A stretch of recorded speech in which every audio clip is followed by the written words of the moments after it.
There's a bumper sticker, I'm guessing some of you have probably seen at some time. It says, "Christians aren't perfect, just forgiven." That's meant, I assume, as an affirmation of God's grace. That's a positive message, I think most of us would agree. But it seems to me that that slogan has the potential, at least, to become, well, an excuse for bad behavior. After all, it says that we are assured of forgiveness beforehand for any less than perfect behavior we might demonstrate.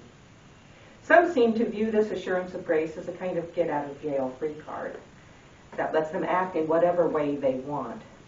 So, for example, I heard about a man who was cut off in traffic by an especially aggressive driver. And then he noticed a bumper sticker on that other driver's car, and you could probably guess what I'm going to tell you it said. "Christians aren't perfect, just forgiven." Well, that bad driver might have felt that he was assured of God's grace, but I'm not sure that he could count just as much on the other man's forgiveness. Christians aren't perfect, the saying starts, and we know the truth of that, don't we? Spend any time around a church, any church, and this will become abundantly clear. It was clear already, apparently, in the early church. We hear hints of it in Matthew. Of the four Gospels, Matthew gives the most attention to issues that arose in the church. In fact, he is the only one, Matthew is the only one in which we find the word church. And the writer speaks about issues of church authority and church discipline. And that is the context for this parable today from Matthew. In this chapter, chapter 18, the gospel writer has been addressing what it means to be together in community, and more specifically in Christian community.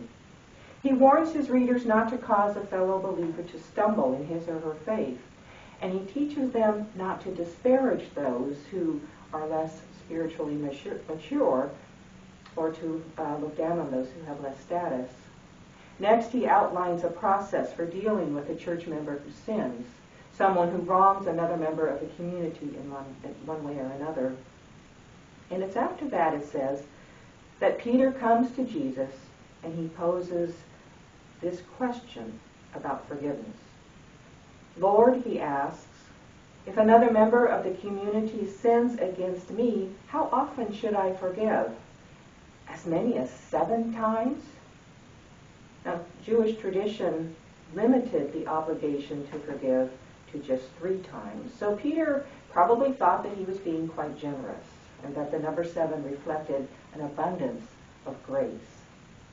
In fact, one commentator suggests that Peter's limited imagination, as he calls it, shouldn't be criticized out of hand, since the number 7 in that time represented wholeness or completeness.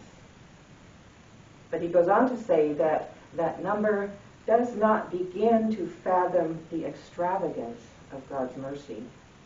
To Peter's question about the possible extent to which the call to exercise forgiveness in the community can be stretched, the authoritative and cryptic pronouncement of Jesus speaks of the endless, unimaginable plurality of forgiveness.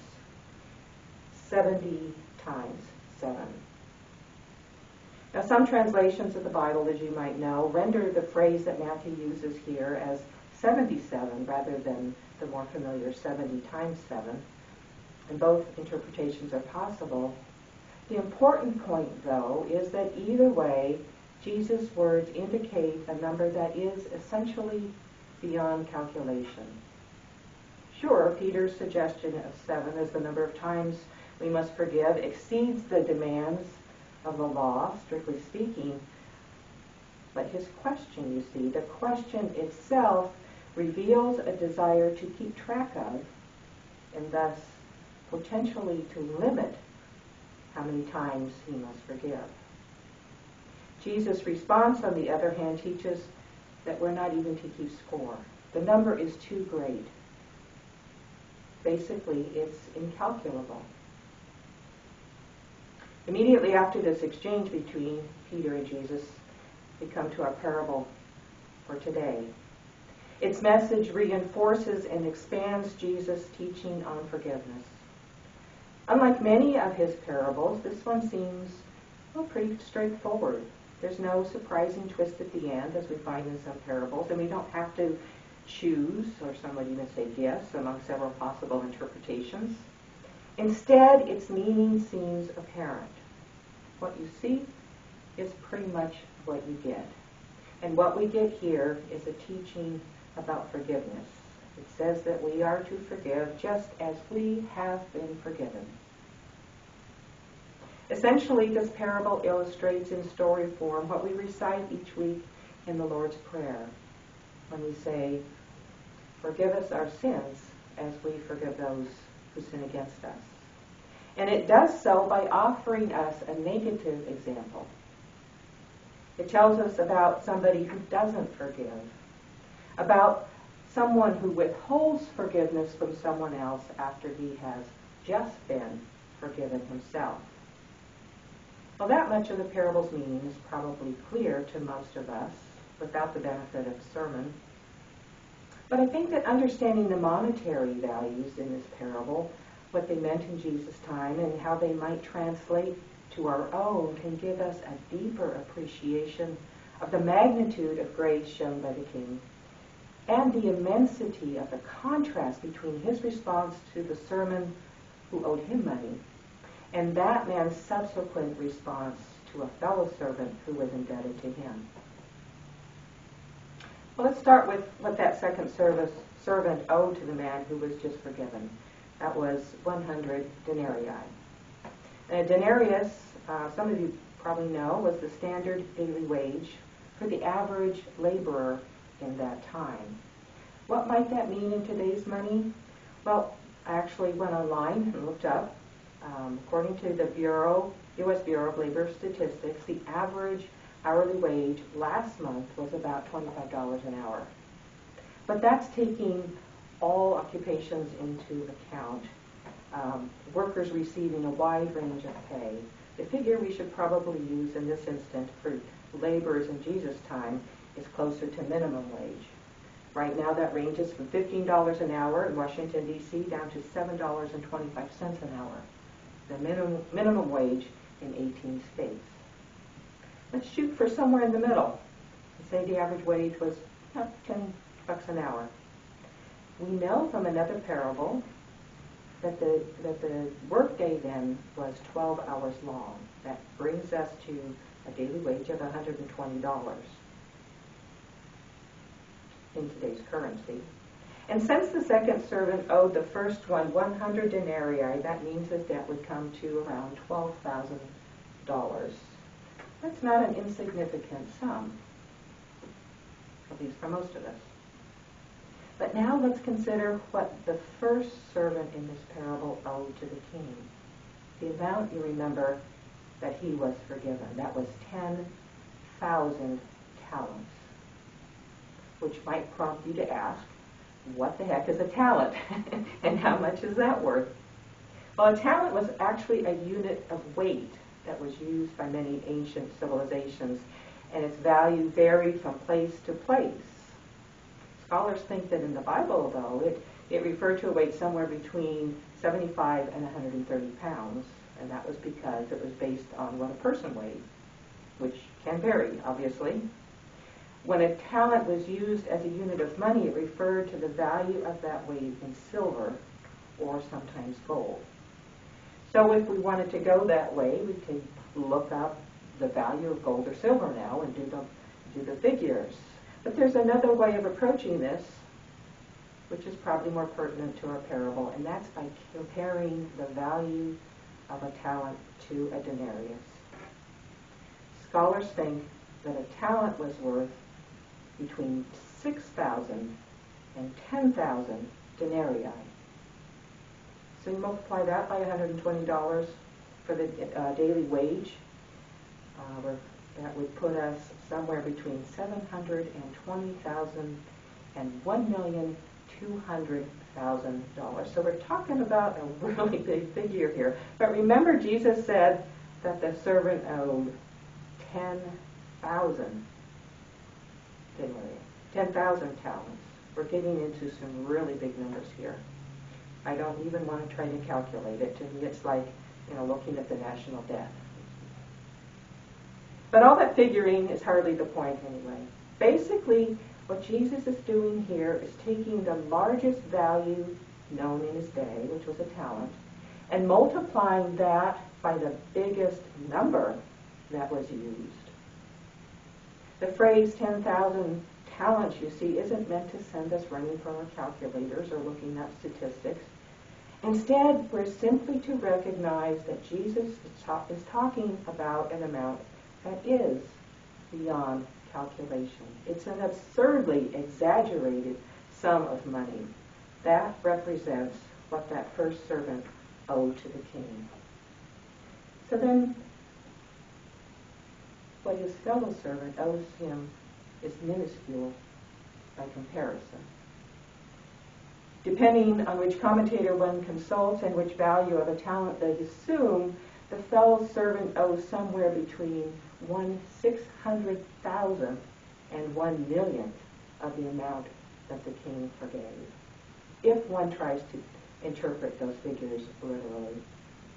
But that, of course, is not how they are meant to be taken. Instead, they are intended to illustrate a point, and the point is this: true grace is beyond measurement. Asking how many times we must forgive or what size debt we're expected to excuse misses the point entirely. Jesus uses ridiculously huge numbers to demonstrate that forgiveness, like grace or like love, cannot be meted out in precise amounts or measured with exact numbers. They're not quantifiable because at bottom it's not about numbers or rules or formulas. It's about a change of heart. It's about a fundamental transformation of attitude. And that's what all of Jesus' teachings are about, after all, when you think about it. They're about a new way of seeing, a changed way of understanding, a different way of acting, a transformed way of being.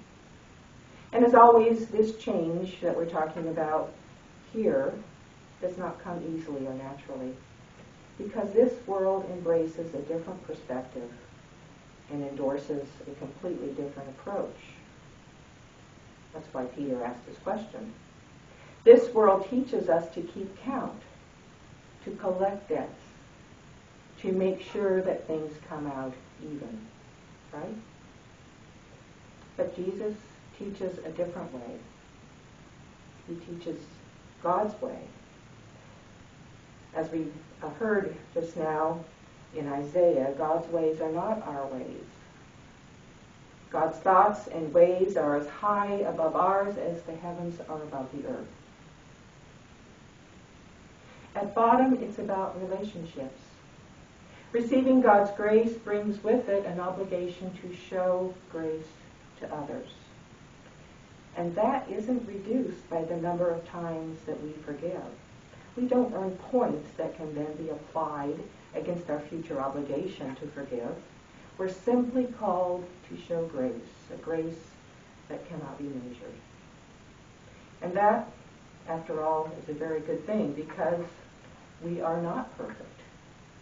We all make mistakes, and we will, in all likelihood, continue to do so. We might as well be honest about that. We cause others unnecessary pain. We sometimes trample on the rights or on the feelings of others. For to stay in community without the cost of brewing resentments and broken relationships, forgiveness is required. The alternative comes at too high a price. This parable speaks about forgiveness in monetary terms, as we've heard. So continuing in that vein, I'd like to quote the 18th century British writer Hannah More, who said, "Forgiveness is the economy of the heart. Forgiveness saves the expense of anger, the cost of hatred, the waste of spirits." You see, when we forgive, we release another person from their debt, but we also save ourselves. We save ourselves from anger and resentment, which consume our hearts, our minds, and our spirits. Withholding forgiveness also undermines community. Relations are broken, and trust is diminished when we fail to show the love of Christ. And that's why Matthew, who writes out of concern for the church, calls us to a forgiveness that knows no limits in number or in degree. It's forgiveness based on grace, a grace beyond all measure, a grace which, like God's own, is beyond calculation. Amen.